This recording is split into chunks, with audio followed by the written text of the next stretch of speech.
Assalamualaikum, salam sejahtera. Terima kasih kerana telah memilih channel ini. Jangan lupa tekan butang like, komen, subscribe dan share untuk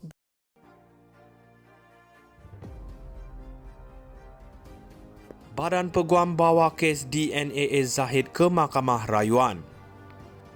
Badan Peguam Malaysia berpaling kepada Mahkamah Rayuan untuk mencabar keputusan Peguam Negara yang menarik balik kes rasuah terhadap Timbalan Perdana Menteri Ahmad Zahid Hamidi.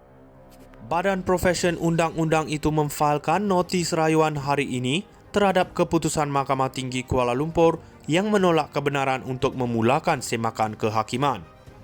Menurut salinan notis rayuan yang dilihat oleh Malaysia kini, Badan Peguam tidak berpuas hati dengan keputusan Hakim Amarjit Singh yang disampaikan pada 27 Jun lalu. Badan Profesion Undang-Undang itu mahu Mahkamah Tinggi mendengar merit tindakannya yang menyentuh pembebasan Zahid yang tidak berjumlah kepada pembebasan DNAA berhubung kes rasuah yang dikaitkan dengan jutaan ringgit daripada Yayasan Akal Budi. Keperluan undang-undang untuk kebenaran semakan adalah untuk menghapuskan permohonan remeh atau sia-sia pada peringkat awal dan untuk memastikan bahawa perkara itu hanya diteruskan ke pendengaran substantif jika terdapat kes untuk dipertimbangkan. Pada 27 Jun, Amarjit memutuskan bahawa isu kuasa Peguam Negara untuk memulakan atau menghentikan prosiding jenayah secara umumnya bukan perkara yang boleh diputuskan oleh mahkamah. Hakim menyatakan bahawa kuasa Perlembagaan Peguam Negara di bawah perkara 145-3 Perlembagaan Persekutuan dianggap sah dan Badan Peguam tidak dapat mempertikaikan keabsahan tersebut. Mahkamah juga menolak permohonan Badan Peguam agar Mahkamah Tinggi meneliti beberapa isu perlembagaan yang berkaitan dengan kuasa Peguam Negara untuk menarik balik kes jenayah terhadap Ahmad Zahid. Pada 4 September tahun lalu, Mahkamah Tinggi melepas tanpa membebaskan Ahmad Zahid atas 47 pertuduhan pecah amanah, rasuah dan pengubahan wang haram selepas pendakwaan memberitahu Jabatan Peguam Negara mahu menghentikan prosiding. Pada 2 Disember tahun lalu, Badan Peguam yang menamakan Peguam Negara dan Ahmad Zahid selaku responden memohon perintah supaya keputusan Peguam Negara yang memohon supaya Timbalan Perdana Menteri itu dilepas tanpa dibebaskan dibatalkan. Badan Peguam bawa kes DNAA Zahid ke Mahkamah Rayuan. Badan Peguam Malaysia berpaling kepada Mahkamah Rayuan untuk mencabar keputusan Peguam Negara yang menarik balik kes rasuah terhadap Timbalan Perdana Menteri Ahmad Zahid Hamidi. Badan Profesion Undang-Undang itu memfailkan notis rayuan hari ini terhadap keputusan Mahkamah Tinggi Kuala Lumpur yang menolak kebenaran untuk memulakan semakan kehakiman. Menurut salinan notis rayuan yang dilihat oleh Malaysia kini, Badan Peguam tidak berpuas hati dengan keputusan Hakim Amarjit Singh yang disampaikan pada 27 Jun lalu.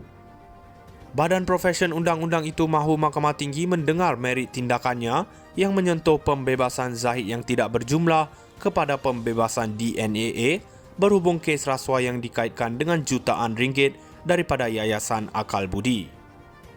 Keperluan undang-undang untuk kebenaran semakan adalah untuk menghapuskan permohonan remeh atau sia-sia pada peringkat awal dan untuk memastikan bahawa perkara itu hanya diteruskan ke pendengaran substantif jika terdapat kes untuk dipertimbangkan. Pada 27 Jun, Amarjit memutuskan bahawa isu kuasa Peguam Negara untuk memulakan atau menghentikan prosiding jenayah secara umumnya bukan perkara yang boleh diputuskan oleh mahkamah. Hakim menyatakan bahawa kuasa Perlembagaan Peguam Negara di bawah perkara 145-3 Perlembagaan Persekutuan dianggap sah dan Badan Peguam tidak dapat mempertikaikan keabsahan tersebut. Mahkamah juga menolak permohonan Badan Peguam agar Mahkamah Tinggi meneliti beberapa isu perlembagaan yang berkaitan dengan kuasa Peguam Negara untuk menarik balik kes jenayah terhadap Ahmad Zahid. Pada 4 September tahun lalu, Mahkamah Tinggi melepas tanpa membebaskan Ahmad Zahid atas 47 pertuduhan pecah amanah, rasuah dan pengubahan wang haram selepas pendakwaan memberitahu Jabatan Peguam Negara mahu menghentikan prosiding.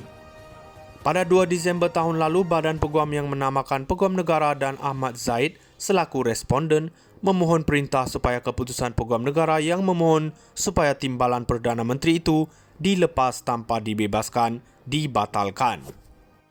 Badan Peguam bawa kes DNAA Zahid ke Mahkamah Rayuan. Badan Peguam Malaysia berpaling kepada Mahkamah Rayuan untuk mencabar keputusan Peguam Negara yang menarik balik kes rasuah terhadap Timbalan Perdana Menteri Ahmad Zahid Hamidi. Badan Profesion Undang-Undang itu memfailkan notis rayuan hari ini terhadap keputusan Mahkamah Tinggi Kuala Lumpur yang menolak kebenaran untuk memulakan semakan kehakiman. Menurut salinan notis rayuan yang dilihat oleh Malaysia kini, Badan Peguam tidak berpuas hati dengan keputusan Hakim Amarjit Singh yang disampaikan pada 27 Jun lalu. Badan Profesion Undang-Undang itu mahu Mahkamah Tinggi mendengar merit tindakannya yang menyentuh pembebasan Zahid yang tidak berjumlah kepada pembebasan DNAA berhubung kes rasuah yang dikaitkan dengan jutaan ringgit daripada Yayasan Akal Budi. Keperluan undang-undang untuk kebenaran semakan adalah untuk menghapuskan permohonan remeh atau sia-sia pada peringkat awal dan untuk memastikan bahawa perkara itu hanya diteruskan ke pendengaran substantif jika terdapat kes untuk dipertimbangkan. Pada 27 Jun, Amarjit memutuskan bahawa isu kuasa Peguam Negara untuk memulakan atau menghentikan prosiding jenayah secara umumnya bukan perkara yang boleh diputuskan oleh mahkamah. Hakim menyatakan bahawa kuasa Perlembagaan Peguam Negara di bawah perkara 145-3 Perlembagaan Persekutuan dianggap sah dan Badan Peguam tidak dapat mempertikaikan keabsahan tersebut. Mahkamah juga menolak permohonan Badan Peguam agar Mahkamah Tinggi meneliti beberapa isu perlembagaan yang berkaitan dengan kuasa Peguam Negara untuk menarik balik kes jenayah terhadap Ahmad Zahid. Pada 4 September tahun lalu, Mahkamah Tinggi melepas tanpa membebaskan Ahmad Zahid atas 47 pertuduhan pecah amanah, rasuah dan pengubahan wang haram selepas pendakwaan memberitahu Jabatan Peguam Negara mahu menghentikan prosiding. Pada 2 Disember tahun lalu, Badan Peguam yang menamakan Peguam Negara dan Ahmad Zahid selaku responden memohon perintah supaya keputusan Peguam Negara yang memohon supaya Timbalan Perdana Menteri itu dilepas tanpa dibebaskan dibatalkan. Badan Peguam bawa kes DNAA Zahid ke Mahkamah Rayuan. Badan Peguam Malaysia berpaling kepada Mahkamah Rayuan untuk mencabar keputusan Peguam Negara yang menarik balik kes rasuah terhadap Timbalan Perdana Menteri Ahmad Zahid Hamidi. Badan Profesion Undang-Undang itu memfailkan notis rayuan hari ini terhadap keputusan Mahkamah Tinggi Kuala Lumpur yang menolak kebenaran untuk memulakan semakan kehakiman. Menurut salinan notis rayuan yang dilihat oleh Malaysia kini, Badan Peguam tidak berpuas hati dengan keputusan Hakim Amarjit Singh yang disampaikan pada 27 Jun lalu. Badan Profesion Undang-Undang itu mahu Mahkamah Tinggi mendengar merit tindakannya yang menyentuh pembebasan Zahid yang tidak berjumlah kepada pembebasan DNAA berhubung kes rasuah yang dikaitkan dengan jutaan ringgit